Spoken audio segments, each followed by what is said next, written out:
karena butuh kalsiumnya. Ya, butuh kalsiumnya. Tapi kalau yang manula, kalau misalnya dia sudah kebanyakan lemak, dia hanya membutuhkan protein. Berarti kalau membutuhkan hanya protein, susu yang dikonsumsi susu apa? Kalau yang lansia? Susu nabati Bu ya, kedelai gitu. Nabati, ada lain yang lain. Jadi dia membutuhkan protein, tapi nggak membutuhkan lemak. Itu susu apa? Low fat. Low fat, ya, susu skim. Jadi orang tua itu sudah nggak butuh lemak, wong dia nggak butuh tenaga lebih, tapi dia membutuhkan protein, membutuhkan kalsium. Kita bisa memberikan yang susu skim itu, ya. Jadi susu itu untuk orang-orang tertentu yang wajib diminum. Tapi kalau saudara di usia-usia sekarang, Anda maamnya sudah banyak, tidak wajib minum susu. Nanti jadi obesitas Anda. Jadi obesitas kayak minuman susu semua. Ya, itu. Kalau kita bicara tentang pola makan, itu pasti pola makan secara umum, ya frekuensi kita 3 kali sehari ada sarapan, makan siang, makan malam.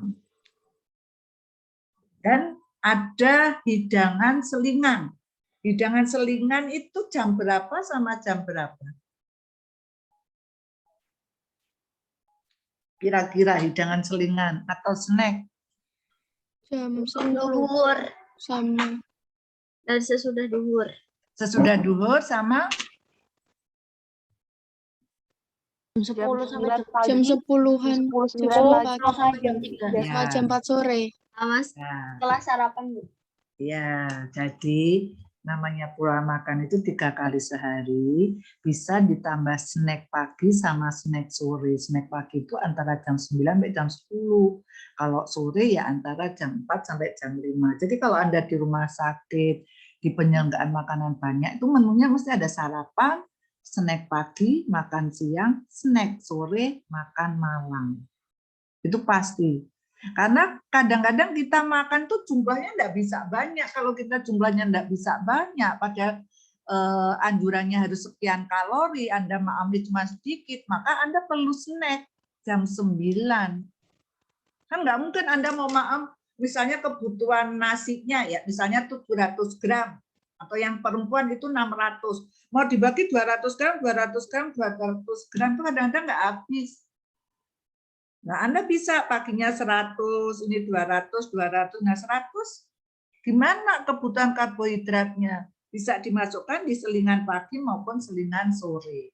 Ya, jadi frekuensinya 3 kali sehari, 2 kali snack. Makanan pokok selama ini tujuannya makan pokok itu memberi rasa kenyang karena sumber karbohidrat. Tetapi makanan pokok kita itu sebetulnya tidak hanya nasi. Sumber karbohidrat kita itu banyak. Kita itu kaya dengan bahan pangan lokal. Tapi karena kita lahir di lingkungan rumah kita, di sekitar kita, kalau nggak makan nasi, nggak makan. Bukan yang penting memberi rasa kenyang, tapi harapannya Anda sebagai ahli gizi tidak harus makanan pokok nasi, bisa penganeka ragaman makanan pokok, ya. Dan lauk memberi rasa nikmat sehingga dapat dipadukan dengan makanan pokok. Nah, Anda harus pintar. Kalau misalnya makanan pokok nasi biasa, lauk hewani apapun bisa, lauk nabati apapun bisa. Tapi misalnya makanan pokok nasi Anda ganti dengan nasi jagung. Anda harus pintar memadukan nasi jagung itu tepatnya lauknya apa. Lauk nabatinya apa. Atau misalnya nasi mau Anda ganti dengan singkong. Nah, kalau maam singkong itu kandungan proteinnya dia lebih rendah.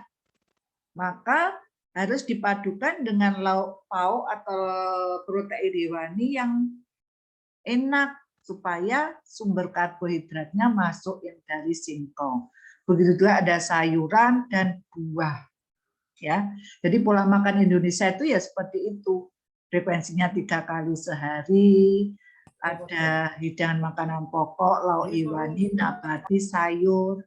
Walaupun penerapannya kadang-kadang hanya sumber karbohidrat atau makanan pokok dengan lauk hewani, atau makanan pokok sayur dengan lauk nabati, ya.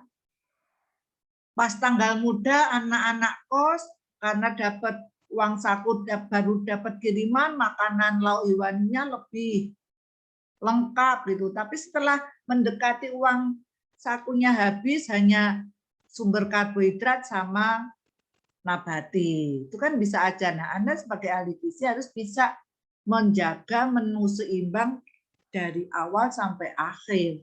Punya duit, nggak punya duit, harapannya mengkonsumsi menu yang seimbang. Ada sumber karbohidrat, lauk hewani, nabati, sayur, syukur-syukur plus buah. Buah itu sebenarnya kan wajib. Karena kalau Anda tidak mengkonsumsi buah, maka konsumsi sayuran harus lebih banyak. Konsumsi sayuran dalam satu hari itu 250 gram. Konsumsi buah dalam satu hari kurang lebih 150 gram. Ya, itu. Dan kalau kita bicara tentang resep, resep itu apa sih? Resep apa, Mbak Nur Amalia? Resep itu apa, Mbak Nur? Menurut Anda, resep apa, Mbak Nur?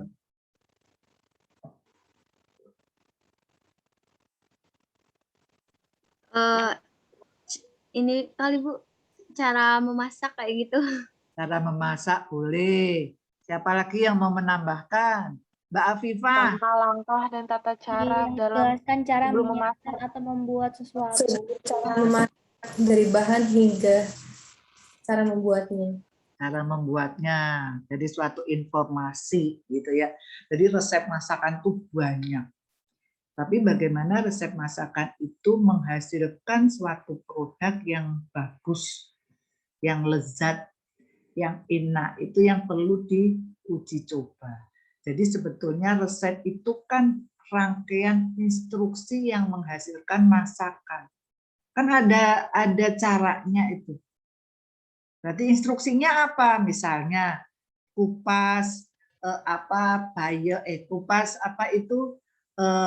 kentang misalnya. Itu kan instruksi, menginstruksikan dari beberapa bahan untuk menghasilkan suatu masakan. Atau bisa juga merupakan sarana untuk menyampaikan informasi dari segala aspek yang dibutuhkan oleh orang masak. Informasinya apa? Dari segi bahan, dari segi jumlah bahannya, dari segi berat bahan, kemudian cara membuatnya, cara menyajikannya, itu semua informasi itu lengkap ada di resep masakan. Itulah resep masakan. Ya. Ada 3 jenis resep masakan. Kira-kira apa ini bedanya? Standar resep, konversi resep, dan modifikasi resep. Yuk, kira-kira apa bedanya?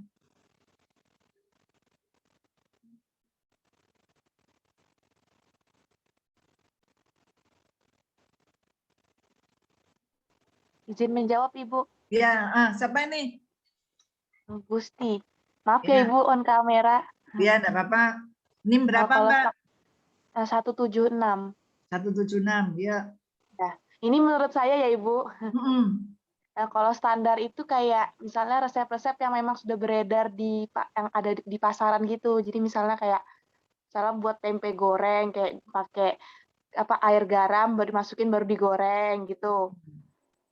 Terus kalau konversi ini kayak apa sih kayak yang sudah ada salah. Itu kalau modifikasi itu yang sudah ada baru kayak diubah mungkin lebih singkat atau jadi kayak bermacam-macam variasi. Kalau konversi kayak misalnya kayak resepnya itu baru dibuat gitu Bu, jadi kayak resep baru. Resep baru, oke, bagus. Boleh. Ada yang mau berargumen lagi? Bedanya standar, konversi, dan modifikasi resep. Yuk, siapa? menyampaikan pendapat sesuai dengan pemahamanmu.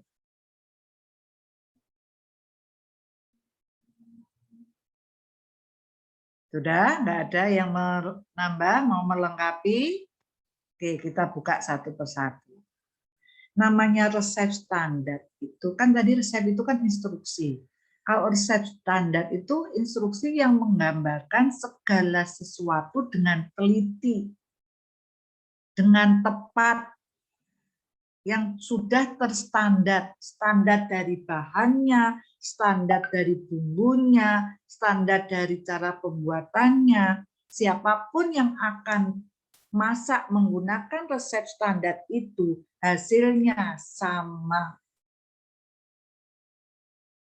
Ya, hasilnya sama. Jadi setiap orang usaha makanan itu harus punya resep standar supaya apa? Rasa hari ini sama besok tetap sama kualitasnya, rasanya tetap sama.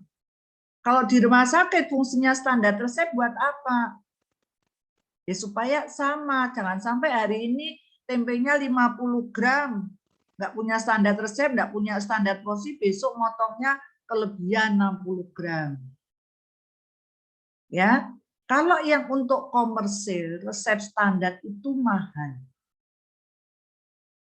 Anda beli misalnya ya, kalau masakan Eropa atau masakan Asia itu sudah menggunakan resep standar. Pisah, Anda mau pisah di Semarang, mau pisah di Jogja, mau pisah di Jakarta, rasanya pisahan ya seperti itu. Karena sudah punya resep standar. Tapi Anda coba soto. Soto di Semarang, mungkin soto di Pekalongan, soto di Kudus beda. Karena enggak punya resep standar soto itu. Semuanya mengeklaim.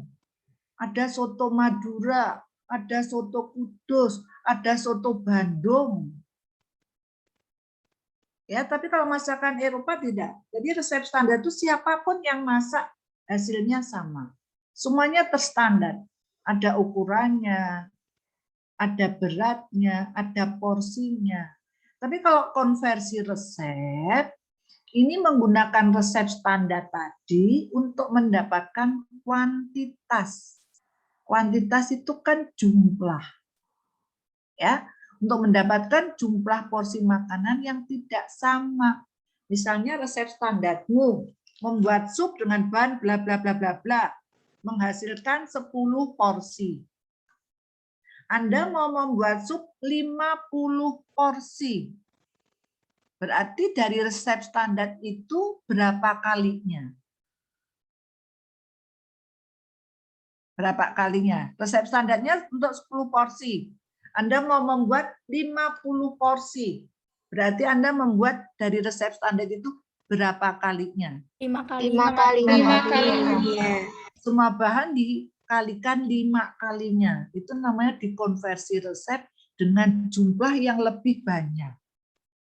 Kalau ingin membuat sup dengan 5 porsi dari resep standar, diapakan? Kurangi, Ibu. Kurangi. Jadi setengahnya. Setengahnya. Nah, itu konversi. Bisa dikurangi, bisa ditambah sesuai dengan kebutuhan.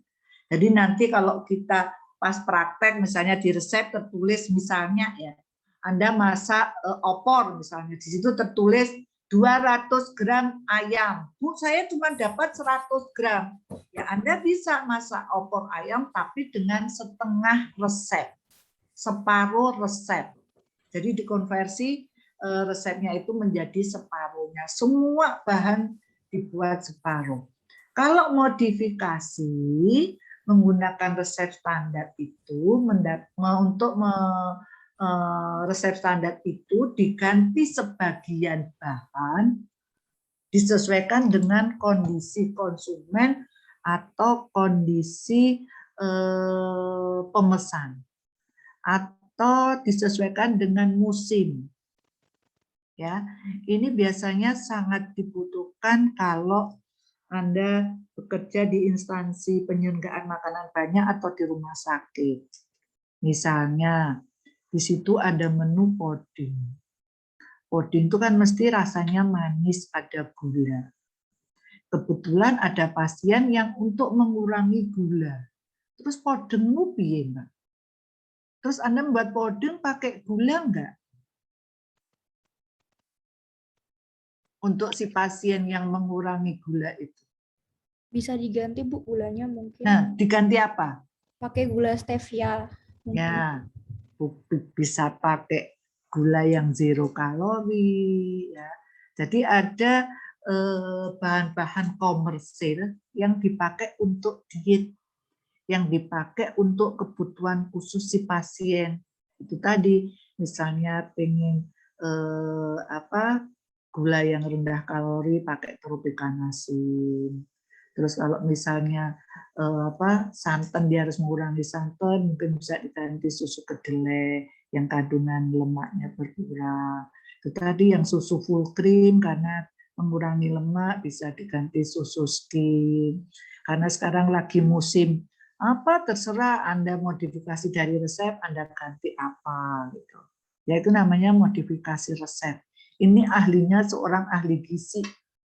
Jadi Anda harus pintar mengotak-atik, memodifikasi resep supaya Anda punya kreativitas di dalam menyusun menu. Ya, harus punya kreativitas. Jadi tahu ya bedanya resep standar, konversi resep, dan modifikasi resep. Jadi di sini pengembangan resep bisa melalui pembuatan masakan baru yang masih menggunakan bahan makanan yang sama. Ya, jadi pengembangan resep ini bisa menggunakan caranya itu pakai cara yang lama tapi bahannya beda. Atau bisa juga bahannya sama tapi metode memasaknya beda. Dengan bahan yang sama tapi rasanya dibuat beda. Itu namanya pengembangan resep itu fleksibel. Ya, fleksibel. Pengen membuat misalnya sayur opor. Opor selama ini ya standar rasanya seperti itu. Anda mau modifikasi, saya membuat opor pedas, boleh nggak dikasih cabai? Boleh kalau Anda mau bicara tentang pengembangan resep, boleh. Tapi kalau kita praktek, ya kita mengacu ke pedoman. Jadi mengacu ke pedoman itu ya resep yang sudah ada. Tapi kalau nanti mau ujian, mau ada pengembangan resep, mau modifikasi, Anda boleh bebas memodifikasi. Mau membuat apa, produk apa, dimodifikasi macam-macam dulu. Ya. Jadi pengembangan resep sebagai salah satu cara untuk meningkatkan cita rasa makanan. Dari yang nggak enak menjadi enak, atau mungkin dari yang manis diganti gurih atau diganti asam, ya, sehingga mengurangi rasa bosan atau jenuh terhadap masakan yang sering disajikan. Tapi Anda harus ingat, misalnya bacem itu identik rasa apa? Manis toh.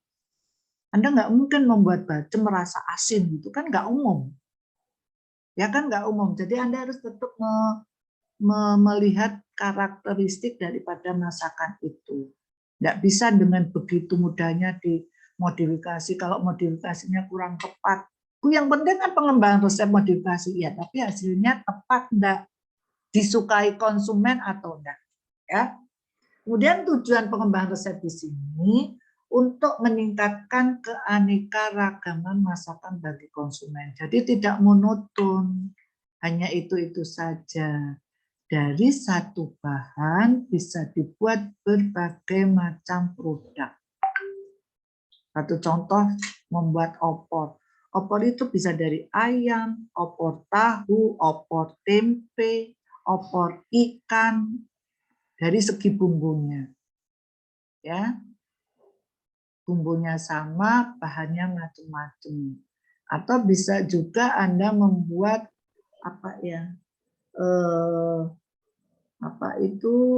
jajan misalnya Anda tahu hidangan hawuk-hawuk, Mbak? Yang kalau selamatan itu dari tepung. Ya, tahu, Bu. Ya, dari. Nah, itu dari apa yang Anda tahu, Mbak? Beras ketan. Beras ketan, ya. Dari beras ketan. Sekarang kan modifikasi ada yang dibuat dari sagu mutiara. Nah, itu kan modifikasi dari segi bahannya. Atau Anda mau membuat apa lagi ya kira-kira ya? yang bisa dimodifikasi. Misalnya Anda membuat burger, biasanya burger kalau nggak dari daging, dari ikan, Anda bisa membuat burger tempe, ya, untuk protein nabati. Nah, itu artinya meningkatkan keanekaragaman masakan. Di samping itu bisa juga meningkatkan nilai gizi. Yang mungkin masakan itu kandungan gizinya kurang bagus, kurang lengkap, tapi Anda mau membuat produk yang proteinnya tinggi, ya Anda tambah bahan-bahan yang protein tinggi. Dan supaya untuk meningkatkan daya terima konsumen terhadap masakan. Karena apa? Pengembangan resep di sini kalau di rumah sakit sangat penting diperlukan supaya pasien nggak bosen. Ya, kalau untuk komersil kita bisa bersaing, tapi kalau untuk pasien di rumah sakit itu Anda harus pintar-pintar membuat menu yang kreatif, yang beraneka ragam supaya tidak bosen pasiennya, ya. Dan syarat modifikasi resep di sini Anda harus perhatikan nilai gizi disesuaikan dengan kebutuhan. Ya, kalau nilai gizinya suatu contoh gini, Anda buat nasi goreng zaman dulu, nasi goreng itu ya cuma nasi ya digoreng kasih bumbu, kasih cabai gitu. Dan dimodifikasi supaya nilai gizinya bagus ditambah telur. Supaya nilai gizinya lebih lengkap dikasih sayur. Nah, itu kan berarti memperhatikan nilai gizinya. Ya, dan perhatikan bahan makanan disesuaikan dengan kondisi setempat. Jadi jangan sampai Anda memodifikasi resep tapi bahannya susah didapatkan. Anda kesulitan sendiri.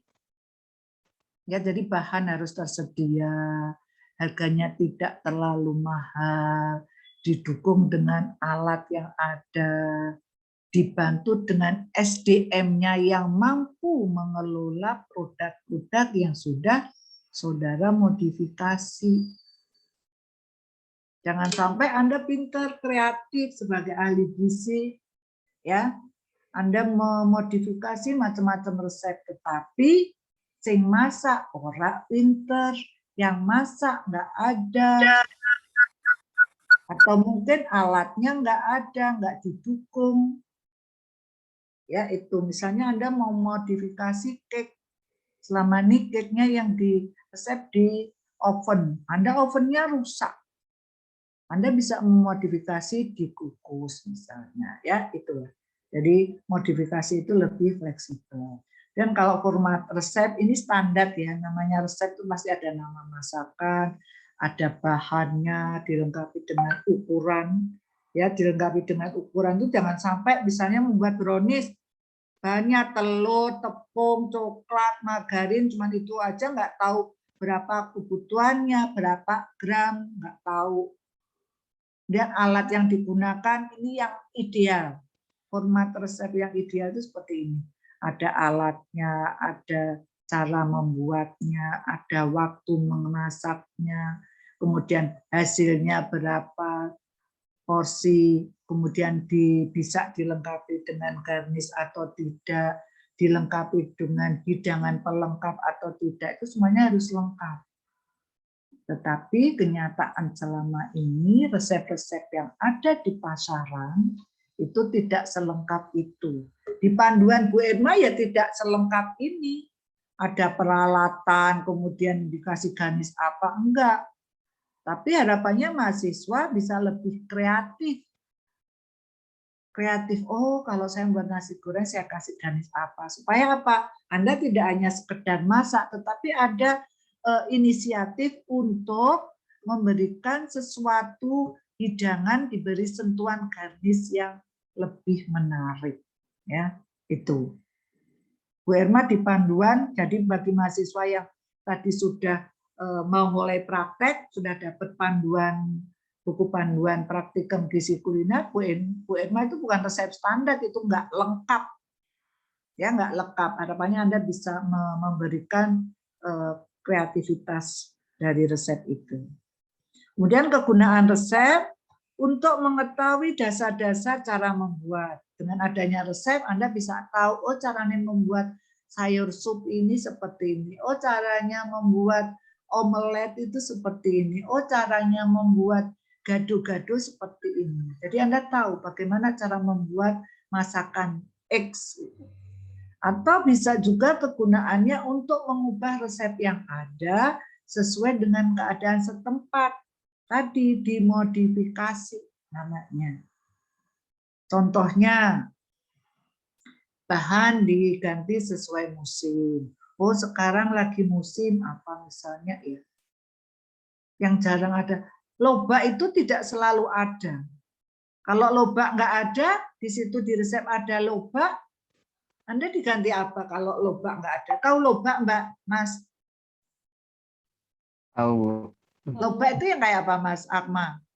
warna putih kan ya? Yang putih. Kalau misalnya Iya. kita mau masak, ada bahan lobak, nggak ada lobak, diganti apa, Mas? Wortel. Wortel. Jadi kalau mengganti itu yang sekarakter, ya, yang karakternya sama, walaupun rasanya jelas beda, ya, tapi sekarakter. Kemudian bisa menciptakan variasi atau resep baru. Jadi mengubah resep itu bisa kita sesuaikan dengan kondisi, ya. Bisa masakan Eropa disesuaikan dengan selera kita. Misalnya gini, atau masakan Asia. Banyak sekali orang yang suka makanan sushi. Makanan sushi itu dari mana? Jepang. Jepang. Jepang, Ibu. Rasanya yang seperti apa? Masakan sushi itu rasanya seperti apa? Khasnya seperti apa? Lebih menonjol di rasa apa? Gurih. Gurih. Ikan. Kan banyak menggunakan ikan, rasanya ada sedikit asam, kan gitu. Anda bisa memodifikasi sushi dengan rasa rendang. Gitu. Jadi ikannya dibuat rendang. Kalau Anda mau membuat hidangan sushi ya, mungkin daerah mana Sumatera sana dengan rasa rendang khasnya sana pasti laris. Karena sudah karakternya dia sudah familiar dengan masakan rendang. Ya, Anda membuat sushi misalnya dengan rasa yang sedikit manis, Anda jual di Jogja gitu mesti masuk. Karena sudah terbiasa dengan rasa-rasa yang manis. Jadi ikannya dikasih bumbu yang memberi rasa manis untuk susinya. Bisa masakan Eropa, bisa masakan Asia, atau mungkin bisa masakan Jawa dibuat kayak Eropa. Misalnya membuat spaghetti. Spaghetti itu kan biasanya kan rasanya kan sausnya asam pedas ya, asam pedas manis. Anda coba membuat spaghetti, sausnya dikasih saus kayak gado-gado, ya dimodifikasi itu, jadi bisa mengubah resep. Kemudian untuk mengetahui hubungan masakan satu dengan yang lainnya, persamaannya dan perbedaannya, misalnya lemper dan semar mendem. Tahu semar mendem? Tahu enggak? Bedanya lemper sama semar mendem apa? Enggak tahu. Iya, kalau semar mendem itu ada kulitnya, Bu. Kulitnya dari apa, Mbak? Dari terigu sama telur. Telur. Itu kalau terigu sama telur itu jangan sampai terigunya banyak. Aslinya itu telur dadar. Kemudian karena orang menjual supaya profitnya tinggi, ditambah sedikit tepung terigu, tapi tidak dominan ke rasa tepung. Harus lebih banyak ke telur. Kalau lemper dibungkus pakai Daun pisang. Ya bedanya di situ. Tapi kan ada persamaannya. Itu sama-sama dibuat dari ketan, isinya dari ayam sama, tapi beda. Ya. Kemudian terancam sama urapan, bedanya apa? itu parutan kelapanya, Bu. Kalau Parutan kelapanya gimana? Kalau untuk yang kelapanya kan dikukus, dimasak. Dikukus. Untuk yang urapan, kalau yang terancam itu tidak ada proses memasaknya. Hanya kelapanya saja yang beda. Kalau sayurannya mentah, Ibu, kalau terancam. Mentah kalau terancam. Ya itu kan persamaannya ada tapi beda ya. Jadi tahu ya untuk mengetahui hubungan masakan satu dengan yang lain atau mengetahui persamaan maupun perbedaannya. Kemudian resep asing lebih disesuaikan dengan selera kita yang tadi Bu Edma sampaikan, kemudian membuat variasi lain. Itulah fungsi daripada pengembangan resep. Dan fungsi daripada resep standar untuk mengendalikan kualitas dan mengendalikan kuantitas. Jadi dengan adanya resep standar itu harapannya kualitasnya itu terjaga. Rasanya ya seperti itu, hari ini sama besok rasanya sama. Hasilnya kalau satu resep 10, ya 10 porsi, tidak hari ini 10, besok 12. Ya apalagi kalau nanti Anda sudah bermain perhitungan nilai gizi. Namanya perhitungan nilai gizi itu apa yang Anda buat, bahan-bahan yang sudah Anda siapkan, kan dihitung nilai gizinya menjadikan satu produk X. Kalau Anda makan, Anda cicip, harusnya misalnya jajannya jadi 5 porsi. Anda makan, Anda menghidangkan tinggal 3 porsi, berarti kan perhitungan nilai gizi dengan produk yang dihidangkan kan nggak sama. Itu juga dari kualitas standar mutunya, dari jumlahnya. Ya, jadi fungsi resep standar itu sangat banyak. Nanti kalau Anda atau praktek di rumah sakit, itu pasti Anda ada tugas untuk pengembangan resep. Pengembangan resep itu dari resep standar, dari resep yang ada di rumah sakit, Anda disuruh mengembangkan. Dari mengembangkan bisa menambah nilai gizinya, yang penting jangan nilai ekonominya jadi mahal. Kalau jadi mahal di rumah sakit susah diterapkan. Karena apa? Biaya untuk makan posnya rendah atau kecil. Nanti kalau Anda mengubah resep, tapi biayanya jadi mahal kan nggak diterima. Ya, nggak diterima dari pengembangan resep. Kemudian cara menentukan pengembangan resep di sini, penyusuan bahan pada musim setempat. Jadi Anda itu misalnya besok jadi ahli gizi di daerah puskesmas atau rumah sakit yang di daerah pesisir. Kalau daerah pesisir itu kan susah mendapatkan daging ya. Kan lebih banyak untuk protein hewaninya apa kalau daerah pesisir? Ikan. Nah, berarti Anda kan menyesuaikan kondisi setempat. Ikan kan jenisnya banyak. Kalau ayam mungkin dimanapun, apakah itu di pesisir, apakah itu di pegunungan, kalau di perkotaan semuanya ada. Ya, ikan, ayam, daging ada. Tetapi kalau di daerah-daerah tertentu belum tentu ada. Jadi sesuaikan bahan pada musim setempat. Atau di daerah tertentu belum tentu ada lobak. Anda membuat resep yang dari lobak, ya susah. Ya, susah. Kemudian disesuaikan dengan alat yang ada. Biasanya di rumah sakit itu kan jarang ada menu pepes gitu. Yang dikukus setelah itu dipanggang itu jarang. Karena apa? Alat manggangnya sana enggak banyak. SDM-nya enggak mendukung dan membutuhkan waktu lama, harus dikukus dulu lalu dipanggang 2 kali kerja. Jadi biasanya menu-menu yang ada di rumah sakit itu yang simple. Ya, yang simple, yang mudah dibuat tapi rasanya enak.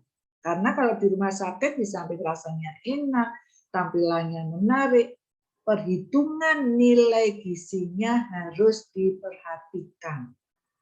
Sekali makan itu harusnya mengkonsumsi berapa kalori, berapa protein, berapa lemak, itu yang harus diperhatikan. Dan kemampuan dan pengalaman dalam bidang kuliner. Semakin sering Anda mengotak-atik resep, semakin Anda pasti kreatif di dalam menyusunnya. Ya, Bu saya itu kan nggak suka masak. Mau tidak mau Anda harus paham tentang kuliner. Nggak suka masak nggak apa-apa, tapi Anda punya ilmunya di bidang kuliner. Supaya apa? Nanti Anda memberi arahan kepada anak buah. Anda itu kalau S1 itu kan bisa jadi koordinator atau mungkin instalasi gizi jadi kepala instalasi gizi, itu ya S1. S1 itu arahnya ke manajerial tarafnya. Walaupun mungkin butuh pengalaman ya, tapi tarafnya tuh nanti ke sana. Kalau vokasi D3 itu dia pelaksana, dia nggak bisa jadi pimpinan karena tingkat pendidikan hanya sampai D3.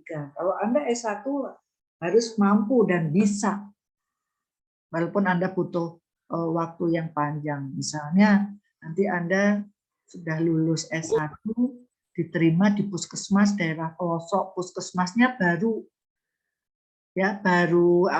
buka, pasti Anda ya sebagai pelaksana, ya sebagai pemimpin di bagian instalasi gizinya. Kemudian cara membaca dan menilai resep, Anda kalau membaca itu kalimat demi kalimat harus Anda perhatikan sampai selesai, sampai menghidangkan. Jadi dibaca secara keseluruhan. Kemudian setelah itu Anda harus bisa menganalisis, menggambarkan, atau menyimpulkan produk ini seperti apa. Misalnya mau membuat gadon daging. Ada yang tahu gadon daging? Ada yang tahu gadon daging? Belum pernah. Belum pernah dengar, Bu. Iya. Belum pernah. Dari Mbak siapa ini? Mbak Hana nih besok kan praktek itu sekalian ya, Bu. Oh, kamu dapat itu? Iya. Ada yang sudah tahu gadon daging? Siapa yang udah tahu? Macam kayak botok bukan sih, Bu? Ya, botok tapi dari apa, Mbak? Dari daging. Dari daging, terus campurannya apa, Mbak? Kayak ada kelapanya gitu. Kelapanya atau santannya? Kelapa, Bu.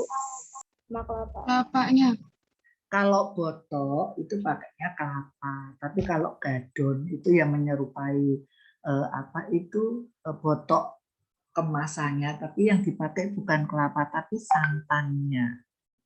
Yang dipakai itu santannya, ya itu. Jadi nanti yang di awal praktek tadi itu kan ada gadon, ada sate ikan ruang gitu. Jadi harapannya hidangan-hidangan lauk itu bisa lebih bervariasi. Jadi Anda membaca resep itu harus punya gambaran, bisa menyimpulkan, oh nanti saya membuat hasil akhirnya seperti ini, supaya Anda bisa melakukan sesuatu dengan tepat dan benar. Tidak hanya di laboratorium kuliner, Anda nanti kalau di laboratorium pangan, di lab kimia, Anda kimia sudah mulai belum, Mbak? Yang S1. Praktek kimia sudah mulai belum? Bulan November. Oh, berarti setelah kuliner ke kimia ya? Iya, Ibu. Oh ya. Kalau di kimia pun juga seperti itu. Anda harus bisa sebelum praktek itu udah punya gambaran. Kayak apa sih nanti saya prakteknya? Apalagi kalau dari IPA mungkin sudah sedikit punya gambaran. Tapi kalau kuliner, kalau mahasiswa itu dari IPA, kemudian jarang ke mana, cara masak membantu ibu di dapur ya rada perlu latihan gitu ya. Tapi kalau kimia kan sudah punya dasar kuat ya di SMA IPA khususnya ya. Inilah cara membaca dan menilai resep. Kemudian pengetahuan yang harus Anda kuasai dalam membaca resep tentang pengetahuan bahan makanan. Cuman mata kuliah pengetahuan bahan makanan itu tidak di semester 1 sayangnya. Di semester 2. Semester 1 nggak ada ya pengetahuan bahan makanan ya? Ada nggak mata kuliah ini? Enggak, Bu. Nggak ada ya, nanti semester 2. Jadi dengan adanya wawasan yang luas tentang pengetahuan bahan makanan, minimal Anda memahami tentang karakteristik bahan makanan. Bagaimana karakteristik sumber hidrat alam, bagaimana karakteristik protein hewan. Protein hewan itu kan ada yang dari daging, ada yang dari ayam, ada yang dari ikan, ada yang dari telur. Anda harus mengenal karakteristik. Kalau daging itu bagian daging yang mana yang lunak, bagian mana yang keras, Kemudian kalau ikan itu macamnya banyak, ada ikan yang laut, ada yang darat, ya, ada yang di asin, semuanya Anda harus pahami. Itu juga nabati. Nabati itu kelemahannya kan banyak menggunakan kacang-kacangan, apalagi dari kacang kedelai. Kacang kedelai itu kan aroma langunya kan masih ada. Di situ ada enzim yang ada di kedelai. Ada yang tahu enzim apa yang memberikan aroma atau rasa langu dalam kedelai? Apakah itu dibuat susu? Apakah itu dibuat tempe? Ada yang tahu enzim apa yang terdapat di kedelai? Ada yang tahu yang memberi rasa langu? Jadi di kedelai itu ada enzim lipogenase. Enzim lipogenase itu memberi aroma langu dalam proses pembuatan kedelai. Makanya susu kedelai itu diinovasi, dikasih rasa coklat, rasa stroberi, rasa vanili. Tujuannya apa? Untuk mengurangi aroma langu itu. Kemudian tempe. Coba Anda perhatikan kalau goreng tempe, sudah dingin lama, itu kan nggak enak. Tapi kalau masih panas kan enak. Jadi aroma itu kadang-kadang langunya muncul di situ, ya. Kemudian karakteristik lemak, ada yang lemak yang mudah mencair, ada yang lemak pekat, kemudian karakteristik tentang vitamin, mineral, yang mudah rusak, yang tahan dengan suhu, Anda harus mempelajari itu. Di samping itu, pengetahuan tentang ukuran, takaran bahan makanan, takaran porsi, takaran atau ukuran rumah tangga. Jadi misalnya Anda butuh gula 10 gram, Anda tidak punya timbangan, kira-kira bisa diganti menggunakan sendok, itu berapa sendok makan. Itu ada namanya ukuran rumah tangga. Coba tadi yang sudah ikut praktek untuk gula, 1 sendok makan gula berapa gram? Tadi yang sudah ikut orientasi laboratorium kelompok 1, 2, dan 3, coba 8 gram, Bu. 8 gram, Bu. 8 gram. 8 gram.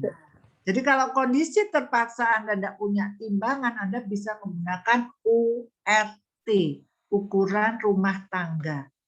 Jadi 1 sendok makan itu ada yang bilang 10, ada yang 15, tergantung bahan apa yang akan Anda ambil pakai sendok. Begitu juga gelas. 1 gelas itu kira-kira berapa cc yang Anda tahu? 1 gelas. 200 cc. 200 cc. 200 cc itu kalau tidak penuh. Orang mesti taunya 1 gelas 200 cc. Tapi tidak boleh penuh. Kalau penuh itu 220 cc. Ya, jadi kalau Anda tidak punya ukuran timbangan atau gelas ukur, Anda bisa menggunakan itu. Ya, jadi di samping pengetahuan bahan makanan juga harus memahami pengetahuan tentang takaran bahan makanan. Dalam hal ini timbangan maupun porsi. Lalu takaran bahan makanan itu bisa berat, ya. Ada yang berat kotor, berat bersih. URT itu ukuran rumah tangga, kemudian untuk isi digunakan untuk mengukur cairan, kemudian kalau jumlah untuk menghitung jumlah ukuran, ya misalnya telur 1 kilo itu mau standarnya yang isi 14 atau 15, itu Anda harus tahu, ya.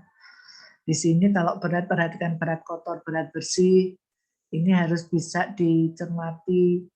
BDD-nya, berat yang dapat dimakan, namanya berat kotor itu ya masih lengkap.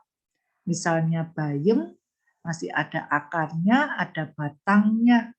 Itu berarti namanya, kalau ditimbang itu namanya berat kotor, karena belum disiangi, belum dibersihkan.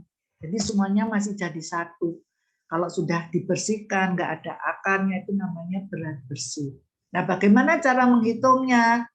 Nanti kalau yang belum praktek, nanti di waktu praktek ya, kalau menghitung berat bersih, berat kotor. Karena yang 3 kelompok kan sudah bisa menghitung berat kotor, berat bersih, bagaimana rumusnya gitu. Karena memang berangkat prakteknya nggak bareng Mbak ini ya. Kalau yang belum praktek sudah ada informasi belum Anda mau praktek kapan? Yang dari luar atau yang belum di Semarang? November, Bu. Oh, November, berarti tidak terlalu lama ya. Berarti nanti kalau November mulai praktek, yang sudah praktek enak ya. Berarti hanya teori ya, gantian gitu ya. Ya udah enggak apa-apa. Ya, jadi ada berat, ada isi, ada jumlah ya. Kemudian untuk menentukan standar porsi masakan yang disajikan. Jadi standarnya itu Anda harus tahu. Misalnya gini, 1 porsi sayur sup itu kuahnya berapa cc, isinya berapa gram. Kalau di rumah sakit mungkin hanya 50 gram sayurnya. 50 gram dari apa? Bisa wortel, bisa buncis, atau yang lainnya. Tapi kalau sekali makan 1 penukar sayur itu 100 gram. Jadi kalau Anda sekali makan sayur itu harus 100 gram. Tapi kalau di rumah sakit kasih 100 gram, nggak habis. Pertama, mubadir. Yang kedua itu akan pemborosan. Karena nggak habis, otomatis sisa makanan banyak yang terbuang. Karena apa? Di rumah sakit kan kondisi kesehatan kita nggak fit. Dikasih makanan sejumlah orang sehat nggak mungkin habis ya. Jadi untuk menentukan standar porsi, kemudian contohnya itu tadi 1 standar porsi capcay itu misalnya berapa gram, 1 standar porsi daging ya 50 gram. Tapi kalau kita mengacu ke bahan penukar ya daging 50, ayam 50, telur 1, kalau telur ayam kampung 2, kalau sayur ya 100 gram, itu standar penukar. Tapi kan antara kemampuan rumah sakit satu dan lainnya kan beda. Ya, beda. Jadi harus menentukan standar porsi untuk rumah sakit itu.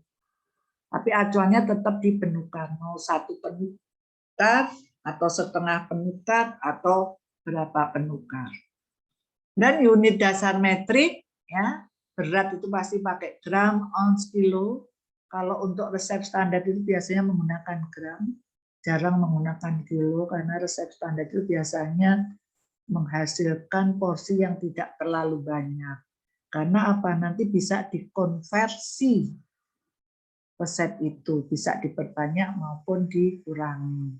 Isi bisa pakai liter atau bisa pakai cc atau bisa pakai mililiter, panjang bisa pakai meter atau sentimeter. Kalau temperatur pakai derajat Celcius, jangan pakai yang Fahrenheit. Fahrenheit itu mengkonversinya agak susah. Bila pakai temperatur ya pakai derajat Celcius, misalnya sayur sup ya dihidangkan pada suhu sekian derajat Celcius, apa 80 derajat Celcius atau berapa ya itu.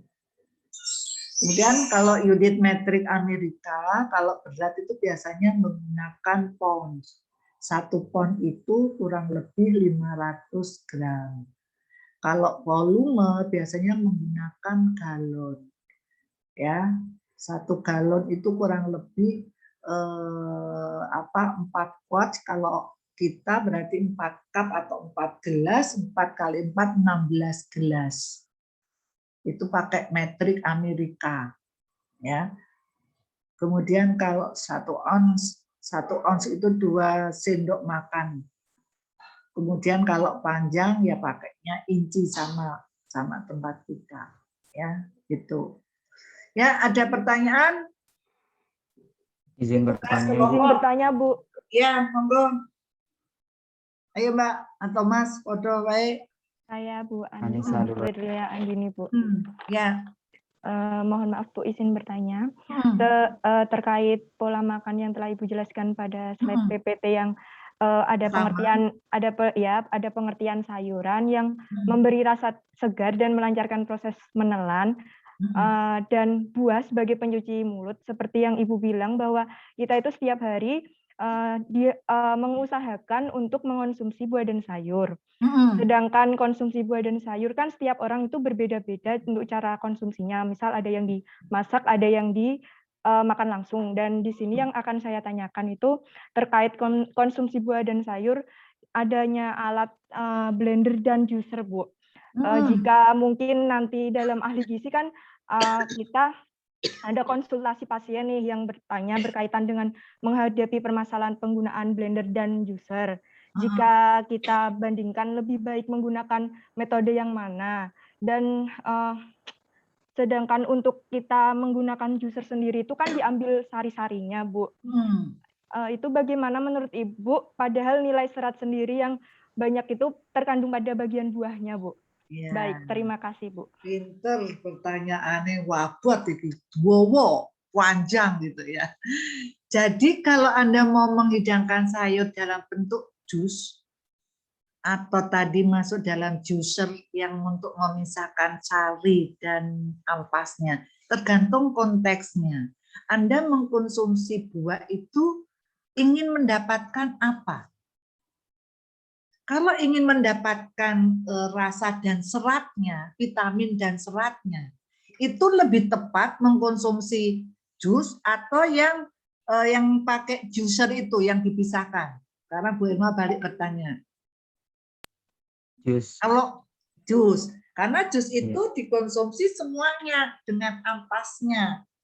Tapi kalau saudara hanya yang mendapatkan vitamin, Anda bisa yang tadi pakai juicer, ampasnya dibuang. Karena itu kan sebetulnya hanya untuk memberikan taste rasa yang beda, tapi fungsinya juga beda. Ya, tapi idealnya Mbak, kalau mengkonsumsi buah itu lebih tepat, lebih bagus dalam kondisi segar, tanpa olahan, itu lebih tepat. Coba Anda perhatikan. Kalau kita masih bisa mengunyah, bisa menelan dengan baik, konsumsilah buah segar. Tapi kalau kita susah menelan, ya kalau orang lagi sakit ya susah menelan, mau tidak mau harus memberikan hidangan dalam bentuk lunak. Nah, buah kalau mau lunak nggak susah kan paling ya di jus. Cuman kalau di jus hati-hati. Kalau membuat jus buah, jangan terlalu banyak airnya. Coba Anda kalau jajan itu, Anda diamkan jus yang ada di cup itu, kan misah itu antara air dengan buahnya. Itu karena apa? Perbandingan antara air dan buahnya banyak apa? Banyak airnya. Itu. Jadi kita tidak bisa bagus mana, nggak tergantung konteksnya. Bisa juga nanti kalau Anda pasien susah menelan, nggak mungkin Anda mau ngasihkan nasi dalam bentuk nasi kukus. Harus nasi yang ditim atau mungkin bubur. Nah, porsinya berapa? Supaya nilai gizinya sama. Itu ada di Penuka. Mbak Anissa belum ikut praktek ya? Belum, Ibu. Ya, enggak apa-apa. Ya, jadi nanti ada 100 gram nasi, bisa diganti bubur itu berapa? 400 gram. Karena apa? Kadar airnya dia lebih banyak. Jadi tergantung konteksnya. Kalau sehat, bisa mengunyah, bisa apa, lebih baik konsumsi sayuran dalam keadaan segar. Kondisi susah menelan atau sakit baru, mau di blender biasa atau pakai juicer. Yang lebih tepat ya di blender karena sampai dengan seratnya kita bisa memanfaatkan itu. Gitu ya Mbak Nisa? Iya Bu, baik Bu. Terus itu ada asumsi yang pernah saya baca itu bahwa kalau kita menjus makanan itu, menjus buah atau sayur itu sebaiknya lebih baik segera diminum. Itu apakah benar ya Bu? Iya, namanya fresh ya. Makanan fresh. Anda pernah membaca ini enggak? Guges. Gugus itu Iya, dulu Bu, pernah. artis yang orangnya gendut. Itu Iya. kan real food. Iya, Bu. Real food itu Diet apalagi kenyang. ya. Real food itu semua makanan dia fresh. Tidak ada tambahan bahan pengawet. Kalau itu Anda diamkan misalnya ya, Anda buat jus, Anda diamkan nanti beberapa jam ya bisa dimakan. Tapi jus itu kan banyak sumber vitamin. Vitamin itu mudah rusak enggak? Iya, Bu. Iya, makanya lebih baik fresh. Segera dikonsumsi. Ya, itu. Dikhawatirkan kandungan gizi khususnya vitamin sudah banyak yang rusak. Kalau Anda mendiamkan buah atau sayur yang khususnya vitamin yang larut dalam air, teroksidasi dengan udara ya sudah berkurang gitu. Ya, gitu. Jadi melihat konteksnya. Ya, bagus. Baik, Ibu. Terima kasih. Ya, sama-sama. Ya, ada lagi, satu lagi ya, Bu Irma, karena ada kegiatan lain. Ya, yuk. Tadi Bu Irma udah menjelaskan tentang pedoman pola makan sehat yang 4 sehat 5 sempurna. Nah, saya pernah mendengar informasi katanya 4 sehat 5 sempurna ini udah nggak relevan lagi katanya, udah diganti. Apakah itu benar? Dan pengganti 4 sehat 5 sempurna ini apa selain makanan triguna dan 13 pesan dasar gizi seimbang? Begitu, Bu. Terima kasih, Bu. 4 sehat 5 sempurna itu memang zaman dulu, Mas. Dulu sejarahnya itu ya 4 sehat 5 sempurna. Kalau dulu 3 sehat 4 sempurna ada, 2 sehat 3 sempurna ada. Itu zaman dulu. Jadi Bu Irma tadi cerita sejarahnya. Zaman dulu 4 sehat 5 sempurna. Sekarang kan triguna. Jadi ada sumber tenaga, sumber pembangun, sumber apa satunya ya? Pengatur. Pengatur itu dari bahan-bahan apa? Untuk mengatur. Kalau membangun, sumber pembangunan itu dari bahan apa? Membangun tubuh, membangun sel-sel yang rusak. Protein. Anda harus, Anda di sini kan ada mata kuliah ilmu gizi dasar ya. Protein fungsinya untuk apa? Jadi triguna itu Mas membangun, mengatur dari zat tenaga. Kalau zat tenaga dari apa? Karbohidrat. Nah, itu kalau 4 sehat itu zaman dulu Mas, zaman jadul.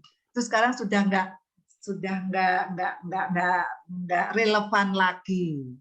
Lah kalau 13 tadi pesan umum gizi seimbang itu mengingatkan kita itu harus hati-hati. 13 umum gizi seimbang itu kita harus olahraga, membatasi garam, kemudian selalu melihat ini makanan kemasan expired-nya ya, kemudian harus berhenti makan sebelum kenyang. Salah ya? Ya benar ya? Berhenti makan sebelum kenyang, kemudian makanlah menganeka ragaman makanan.